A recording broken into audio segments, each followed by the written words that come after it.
मेरे प्यारे देशवासियों, नमस्कार। मन की बात में आपका एक बार फिर स्वागत है। नवंबर का महीना बहुत सी प्रेरणाएं लेकर आया।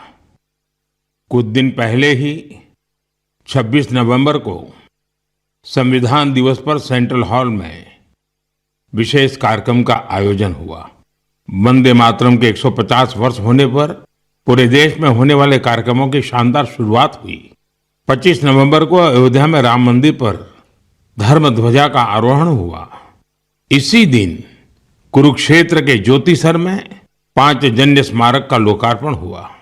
साथियों, कुछ दिन पहले ही मैंने हैदराबाद में दुनिया की सबसे बड़ी लीप इंजन एमआरओ फैसिलिटी का उद्घाटन किया है। एयरक्राफ्ट की मेंटेनेंस, रिपेयर एंड ओवरहॉल के सेक्टर में भारत ने ये बहुत बड़ा कदम उठाया है। पिछले हफ्ते मुंबई में एक कार्यक्रम के दौरान आईएनएस माहे को भारतीय नौसेना में शामिल किया गया। पिछले ही हफ्ते भारत के स्पेस इकोसिस्टम को स्काई रूट के इंफिनिटी कैंपस ने नई उड़ान दी है। ये भारत की नई सोच, इनोवेशन और यूथ पावर का प्रतिबिंब बना है। साथियों, कृषि क्षेत्र में भी देश ने बड़ी उपलब्धि हासिल की। भारत ने 357 मिलियन टन के खाद्यान्न उत्पादन के साथ एक ऐतिहासिक रिकॉर्ड बनाया है। 357 मिलियन टन। 10 साल पहले की तुलना में भारत का खाद्यान्न उत्पादन 100 मिलियन टन और बढ़ गया है। खेलों की दुनिया में भी भारत का परचम लहराया है। कुछ दिन पहले ही भारत को कॉमनवेल्थ खेलों की मेजबानी का भी ऐलान हुआ। ये उपलब्धियां देश की है, देशवासियों की है, और मन की बात देश के लोगों की ऐसी उपलब्धियों को, लोगों के सामूहिक प्रयासों को जन सामान्य के सामने लाने का एक बेहतरीन मंच है। साथियों, अगर मन में लगन हो, सामूहिक शक्ति पर, टीम की तरह काम करने पर विश्वास हो, गिरकर फिर से उठ खड़े होने का साहस हो, तो कठिन से कठिन काम में भी सफलता सुनिश्चित हो जाती है। आप उस दौर की कल्पना करिए जब सैटेलाइट नहीं थी, जीपीएस सिस्टम नहीं था, नेविगेशन की कोई सुविधाएं नहीं होती थी। तब भी हमारे नाविक बड़े बड़े जहाज लेकर समंदर में निकल जाते थे और तय स्थानों पर पहुंचते थे। अब समंदर से आगे बढ़कर दुनिया के देश अंतरिक्ष की अनंत ऊंचाई को नाप रहे हैं। चुनौती वहां भी वही है। न जीपीएस सिस्टम है, न संचार की वैसी व्यवस्थाएं हैं। फिर हम कैसे आगे बढ़ेंगे? साथियों, कुछ दिनों पहले सोशल मीडिया पर एक वीडियो ने मेरा ध्यान खींचा। ये वीडियो इसरो की एक अनोखी ड्रोन प्रतियोगिता का था। इस वीडियो में हमारे देश के युवा और खासकर हमारे जैन जी मंगल ग्रह जैसी परिस्थितियों में ड्रोन उड़ाने की कोशिश कर रहे थे। ड्रोन उड़ते थे, कुछ पल संतुलन में रहते थे, फिर अचानक जमीन पर गिर पड़ते थे। जानते हैं क्यों? क्योंकि यहां जो ड्रोन उड़ रहे थे उनमें जीपीएस का सपोर्ट बिल्कुल नहीं था। मंगल ग्रह पर जीपीएस संभव नहीं, इसलिए ड्रोन को कोई बाहरी संकेत या गाइडेंस नहीं मिल सकता। ड्रोन को अपने कैमरे और इन बिल्ड सॉफ्टवेयर के सहारे उड़ना था। उस छोटे से ड्रोन को जमीन के पैटर्न पहचानने थे, ऊंचाई मापनी थी, बाधाएं समझनी थी और खुद ही सुरक्षित उतरने का रास्ता ढूंढना था। इसलिए ड्रोन भी एक के बाद एक गिरे जा रहे थे। साथियों, इस प्रतियोगिता में पुणे के युवाओं की एक टीम ने कुछ हद तक सफलता पाई। उनका ड्रोन भी कई बार गिरा, क्रैश हुआ, पर उन्होंने हार नहीं मानी। कई बार के प्रयास के बाद इस टीम का ड्रोन मंगल ग्रह की परिस्थिति में कुछ देर उड़ने में कामयाब रहा। साथियों, ये वीडियो देखते हुए मेरे मन में एक और दृश्य उभर आया। वो दिन जब चंद्रयान 2 संपर्क से बाहर हो गया था। उस दिन पूरा देश और खासकर वैज्ञानिक कुछ पल के लिए निराश हुए थे, लेकिन साथियों, असफलता ने उन्हें रोका नहीं। उसी दिन उन्होंने चंद्रयान-3 की सफलता की कहानी लिखनी शुरू कर दी। यही कारण है कि जब चंद्रयान-3 ने सफल लैंडिंग की, तो वो सिर्फ एक मिशन की सफलता नहीं थी, वो तो असफलता से निकलकर बनाए गए विश्वास की सफलता थी। इस वीडियो में जो युवा दिख रहे हैं, उनकी आंखों में मुझे वही चमक दिखाई दी। हर बार जब मैं हमारे युवाओं की लगन और वैज्ञानिकों के समर्पण को देखता हूं, तो मन उत्साह से भर जाता है। युवाओं की यही लगन विकसित भारत की बहुत बड़ी शक्ति है। मेरे प्यारे देशवासियों, आप सभी शहद की मिठास से जरूर परिचित होंगे, लेकिन अक्सर हमें ये नहीं पता चलता इसके पीछे कितने लोगों की मेहनत है, कितनी परंपराएं हैं और प्रकृति के साथ कितना सुंदर तालमेल है। साथियों, जम्मू कश्मीर के पहाड़ी इलाकों में वन तुलसी यानी सुलाई के फूलों से यहाँ की मधुमक्खियां बेहद अनोखा शहद बनाती हैं। ये सफेद रंग का शहद होता है, जिसे रामबन सुलाई हनी कहा जाता है। कुछ वर्षों पहले ही रामबन सुलाई हनी को जीआई टैग मिला है। इसके बाद इस शहद की पहचान पूरे देश में बन रही है। साथियों, दक्षिण कन्नड़ा जिले के पुत्तूर में वहां की वनस्पतियां शहद उत्पादन के लिए उत्कृष्ट मानी जाती हैं। यहाँ ग्रामजन्य नाम की किसान संस्था इस प्राकृतिक उपहार को नई दिशा दे रही है। ग्रामजन्य ने यहाँ एक आधुनिक प्रोसेसिंग यूनिट बनाया। लैब, बॉटलिंग, स्टोरेज और डिजिटल ट्रैकिंग जैसी सुविधाएं जोड़ी गई। अब यही शहद ब्रांडेड उत्पाद बनकर गांवों से शहरों तक पहुंच रहा है। इस प्रयास का लाभ 2500 से अधिक किसानों को मिला है। साथियों, कर्नाटका के ही तुमकुर जिले में शिवगंगा कालिंजिया नाम की संस्था का प्रयास भी बहुत सराहनीय है। इनके द्वारा यहाँ हर सदस्य को शुरुआत में 2 बी बॉक्सेस दिए जाते हैं। ऐसा करके इस संस्था ने अनेकों किसानों को अपने अभियान से जोड़ दिया है। अब इस संस्था से जुड़े किसान मिलकर शहद निकालते हैं, बेहतरीन पैकेजिंग करते हैं और स्थानीय बाजार तक पहुंचाते हैं। इससे उन्हें लाखों की कमाई भी हो रही है। ऐसा ही एक उदाहरण नागालैंड के क्लिफ हनी हंटिंग का है। नागालैंड के चोकलांगन गांव में खियामनी यांगन जनजाति सदियों से शहद निकालने का काम करती आई है। यहाँ मधुमक्खियों पेड़ों पर नहीं, बल्कि ऊंची चट्टानों पर अपने घर बनाती हैं। इसलिए शहद निकालने का काम भी बहुत जोखिम भरा होता है। इसलिए यहाँ के लोग मधुमक्खियों से पहले सौम्यता से बात करते हैं, उनसे अनुमति लेते हैं, उन्हें बताते हैं कि आज वे शहद लेने आए हैं। इसके बाद शहद निकालते हैं। साथियों, आज भारत हनी प्रोडक्शन में नए रिकॉर्ड बना रहा है। 11 साल पहले देश में हनी का उत्पादन 76,000 मैट्रिक टन था। अब ये बढ़कर 1.5 लाख मैट्रिक टन से भी ज्यादा हो गया है। बीते कुछ वर्षों में शहद का एक्सपोर्ट भी 3 गुना से ज्यादा बढ़ गया है। हनी मिशन कार्यक्रम के तहत खादी ग्रामोद्योग ने भी 2.25 लाख से ज्यादा बी बॉक्सेस लोगों में बांटे हैं। इससे हजारों लोगों को रोजगार के नए अवसर मिले हैं। यानी देश के अलग अलग कोनों में शहद की मिठास भी बढ़ रही है और ये मिठास किसानों की आय भी बढ़ा रही है। मेरे प्यारे देशवासियों, हरियाणा के कुरुक्षेत्र में महाभारत का युद्ध हुआ था, ये हम सभी जानते हैं। लेकिन युद्ध के इस अनुभव को अब आप वहां महाभारत अनुभव केंद्र में भी साक्षात महसूस कर सकते हैं।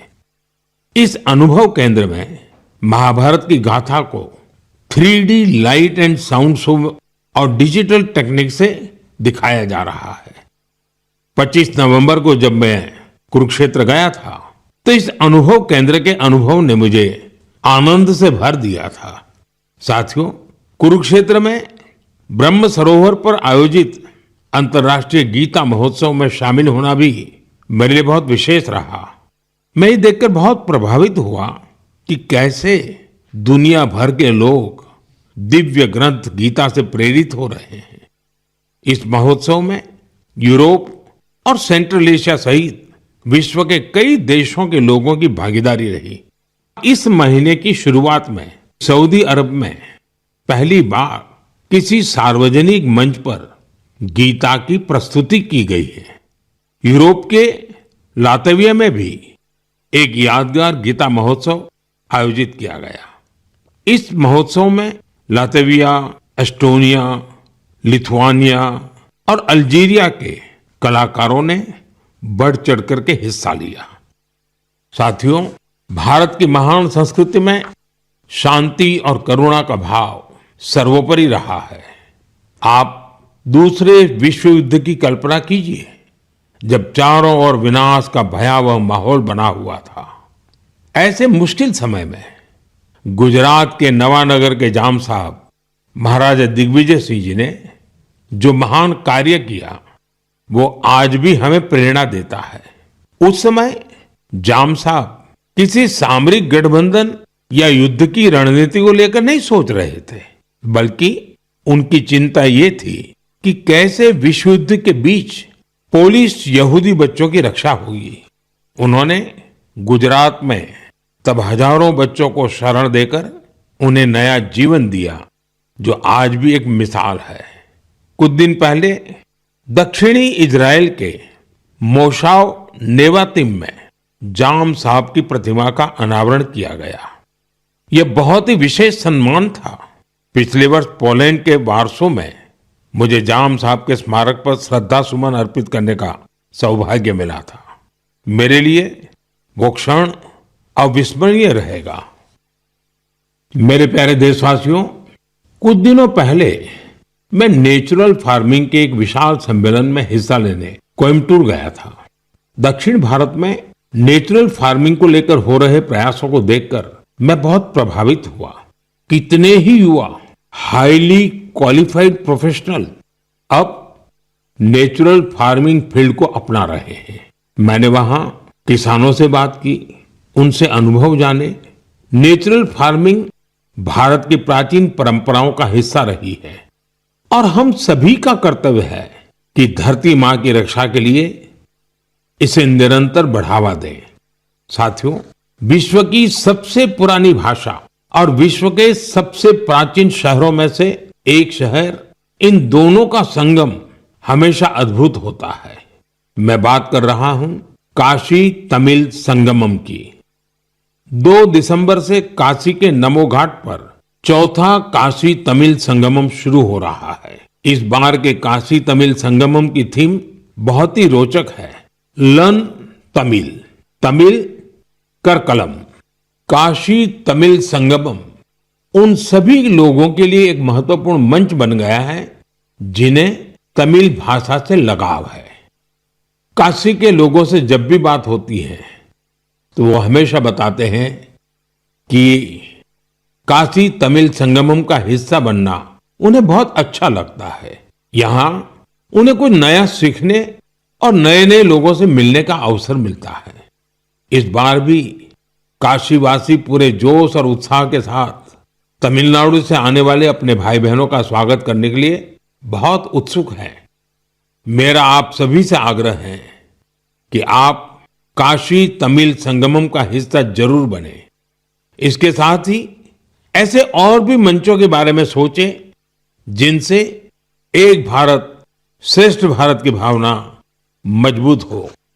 यहां मैं एक बार फिर कहना चाहूंगा, तमिल कलाचारम उयर्वानद, तमिल मोली उयर्वानद, तमिल इंडियाविन पेरुमिदम। मेरे प्यारे देशवासियों, जब भारत के सुरक्षा तंत्र को मजबूती मिलती है तो हर भारतीय को गर्व होता है। पिछले हफ्ते मुंबई में आईएनएस माहे को भारतीय नौसेना में शामिल किया गया। कुछ लोगों के बीच इसके स्वदेशी डिजाइन को लेकर खूब चर्चा रही। वहीं पुडुचेरी और मालाबार कोस्ट के लोग इसके नाम से ही खुश हो गए। दरअसल इसका माहे नाम उस स्थान माहे के नाम पर रखा गया है जिसकी एक समृद्ध ऐतिहासिक विरासत रही है।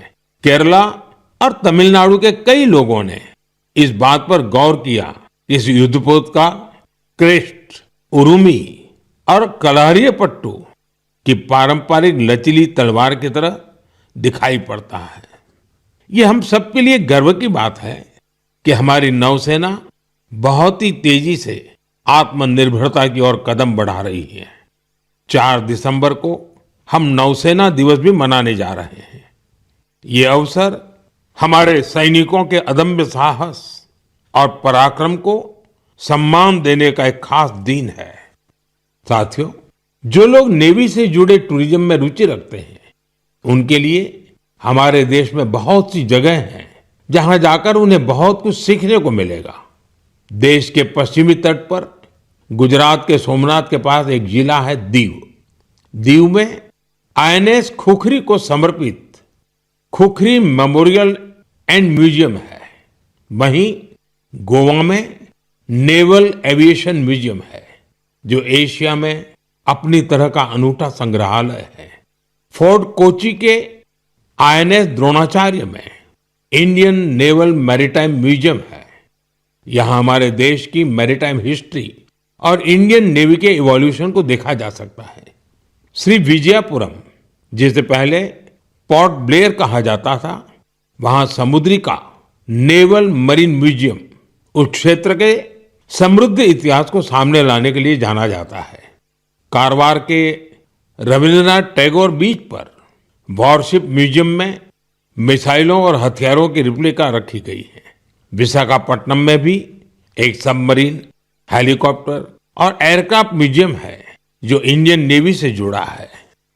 मैं आप सभी से, विशेषकर मिलिट्री हिस्ट्री में रुचि रखने वाले लोगों से आग्रह करता हूं कि आप इन म्यूजियम्स को देखने जरूर जाएं। मेरे प्यारे देशवासियों, सर्दियां आ गई हैं और साथ ही सर्दियों से जुड़े टूरिज्म का भी समय आ गया है। दुनिया के कई देशों ने सर्दियों में होने वाले टूरिज्म को, विंटर टूरिज्म को अपनी अर्थव्यवस्था का बहुत बड़ा आधार बना दिया है। अनेक देशों में दुनिया के सबसे सफल विंटर फेस्टिवल और विंटर स्पोर्ट्स मॉडल है। इन देशों ने skiing, snowboarding, snow trekking, ice climbing और फैमिली स्नो पार्क्स जैसे अनुभवों को अपनी पहचान बनाया है। इन्होंने अपने विंटर फेस्टिवल्स को भी वैश्विक आकर्षण में बदला है। साथियों, हमारे देश में भी विंटर टूरिज्म की हर क्षमता मौजूद है। हमारे पास पहाड़ भी हैं, संस्कृति भी है और एडवेंचर की असीम संभावनाएं भी हैं। मुझे खुशी है इन दिनों उत्तराखंड का विंटर टूरिज्म लोगों को बहुत आकर्षित कर रहा है। सर्दियों के मौसम में औली, मुनस्यारी, चोपटा और डेहरा जैसी जगहें खूब पॉपुलर हो रही हैं। अभी कुछ सप्ताह पहले पिथौरागढ़ जिले में 14,500 फुट से अधिक की ऊंचाई पर आदि कैलाश में राज्य की पहली high altitude ultra run marathon का आयोजन किया गया था। इसमें देश भर के 18 राज्यों से 750 से ज्यादा एथलीट्स ने हिस्सा लिया था। 60 किलोमीटर लंबी आदि कैलाश परिक्रमा रन का प्रारंभ कड़कड़ाती सर्दी में सुबह 5 बजे हुआ था। इतनी ठंड के बावजूद भी लोगों का उत्साह देखते ही बनता था। आदि कैलाश की यात्रा पर जहां 3 साल पहले तक मात्र 2000 से कम पर्यटक आते थे, अब यह संख्या भी बढ़कर 30,000 से अधिक हो गई है। साथियों, कुछ ही हफ्तों में उत्तराखंड में विंटर गेम्स का आयोजन भी होना है।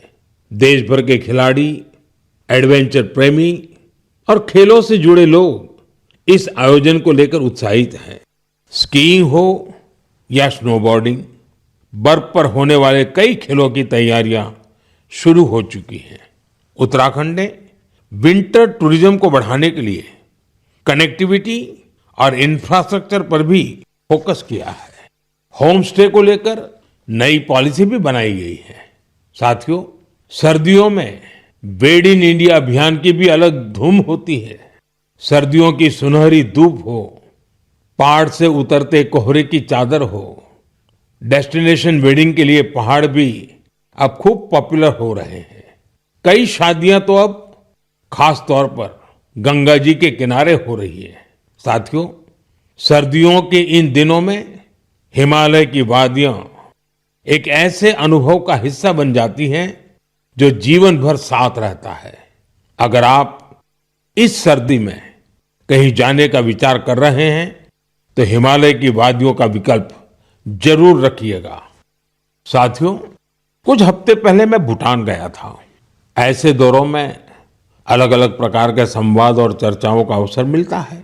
अपनी इस यात्रा में मैंने भूटान के राजा, वर्तमान राजा के पिताजी, जो खुद भी पहले राजा रह चुके हैं, वहां के प्रधानमंत्री और अन्य लोगों से मुलाकातें की। इस दौरान हर किसी से एक बात जरूर सुनने को मिली। सभी लोग वहां बुद्धिस्ट रिलिक्स यानी भगवान बुद्ध के पवित्र अवशेष भेजे जाने को लेकर भारतवासियों का आभार जता रहे थे। मैंने जब भी यह सुना तो मेरा हृदय गर्व से भर उठा। साथियों, भगवान बुद्ध के पावन अवशेषों को लेकर कई अन्य देशों में भी ऐसा ही उत्साह देखने को मिला है। पिछले महीने ही नेशनल म्यूजियम से इन पवित्र अवशेषों को रूस के कलमिकिया ले जाया गया था। यहाँ बौद्ध धर्म का विशेष महत्व है। मुझे बताया गया कि इनके दर्शन के लिए रूस के दूर दराज से भी बहुत बड़ी संख्या में लोग वहां पहुंचे। इन पवित्र अवशेषों को मंगोलिया, वियतनाम और थाईलैंड भी ले जाया जा चुका है। हर जगह लोगों का भारी उत्साह देखने को मिला है। इनके दर्शन के लिए थाईलैंड के राजा भी पहुंचे थे। पूरे विश्व में भगवान बुद्ध के पवित्र अवशेषों के प्रति इस प्रकार का गहरा जुड़ाव देखकर मन भाव विभोर हो उठता है। यह सुनकर बहुत अच्छा लगता है कि कैसे इस तरह की कोई पहल दुनिया भर के लोगों को आपस में जोड़ने का माध्यम बन जाती है। मेरे प्यारे देशवासियों, मैं आप सभी से हमेशा वोकल फॉर लोकल के मंत्र को साथ लेकर चलने की बात करता हूं। अभी कुछ दिनों पहले G20 शिखर सम्मेलन के दौरान जब विश्व के कई नेताओं को उपहार देने की बात आई तो मैंने फिर कहा वोकल फॉर लोकल। मैंने देशवासियों की ओर से विश्व के नेताओं को जो उपहार भेंट किए उसमें इस भावना का विशेष ध्यान रखा गया। G20 के दौरान मैंने दक्षिण अफ्रीका के राष्ट्रपति को नटराज की कांस्य प्रतिमा भेंट की। ये तमिलनाडु के तंजावुर की सांस्कृतिक विरासत से जुड़ी चौलकालीन शिल्पकला का अद्भुत उदाहरण है। कनाडा के प्रधानमंत्री को चांदी के अश्व की प्रतिकृति दी गई। यह राजस्थान के उदयपुर की बेहतरीन शिल्पकला को दर्शाती है। जापान के प्रधानमंत्री को चांदी की बुद्ध की प्रतिकृति भेंट की गई। इसमें तेलंगाना और करीमनगर की प्रसिद्ध सिल्वर क्राफ्ट की बारीकी का पता चलता है। इटली की प्रधानमंत्री को फूलों की आकृतियों वाला सिल्वर मिरर उपहार में दिया। ये भी करीमनगर की ही पारंपरिक धातु शिल्पकला को प्रदर्शित करता है। ऑस्ट्रेलिया के प्रधानमंत्री को मैंने ब्रास उर्ली भेंट की। ये केरला के मन्नार का एक उत्कृष्ट शिल्प है। मेरा उद्देश्य था कि दुनिया भारत के शिल्प, कला और परंपरा के बारे में जाने और हमारे कारीगरों की प्रतिभा को ग्लोबल मंच मिले। साथियों, मुझे खुशी है कि वोकल फॉर लोकल की भावना को देश के करोड़ों लोगों ने अपने जीवन का हिस्सा बना लिया है। इस साल जब आप त्योहारों की खरीदारी के लिए बाजार में गए होंगे तो एक बात आप सभी ने महसूस की होगी, लोगों की पसंद और घरों में आने वाले सामानों में एक साफ संकेत दिखाई दे रहा था कि देश स्वदेशी की ओर लौट रहा है। लोग अपने मन से भारतीय उत्पादों को चुन रहे थे। इस बदलाव को छोटे से छोटे दुकानदार ने भी महसूस किया। इस बार युवाओं ने भी वोकल फॉर लोकल अभियान को गति दी। आने वाले कुछ दिन में क्रिसमस और नए वर्ष पर खरीदारी का नया दौर शुरू होने वाला है। मैं आपको फिर याद दिलाऊंगा, वोकल फॉर लोकल का मंत्र याद रखें। खरीदें वही जो देश में बना हो, बेचे वही जिसमें किसी देशवासी की मेहनत लगी हो। मेरे प्यारे देशवासियों, भारतीय खेलों के लिहाज से ये महीना सुपरहिट रहा है। इस महीने की शुरुआत भारतीय महिला टीम द्वारा आईसीसी महिला विश्व कप जीतने से शुरू हुई, लेकिन उसके बाद भी मैदान पर और ज्यादा एक्शन देखने को मिला है। कुछ दिन पहले ही टोक्यो में डेफ ओलंपिक्स हुए हैं, जहां भारत ने अपना अब तक का सर्वश्रेष्ठ प्रदर्शन करते हुए 20 मेडल जीते हैं। हमारी महिला खिलाड़ियों ने भी कबड्डी वर्ल्ड कप जीतकर इतिहास ही रच दिया। पूरे टूर्नामेंट में उन्होंने बेहतरीन प्रदर्शन करके हर भारतवासी का मन जीत लिया। वर्ल्ड बॉक्सिंग कप फाइनल्स में भी हमारे खिलाड़ियों का प्रदर्शन शानदार रहा, जहां उन्होंने 20 मेडल जीते।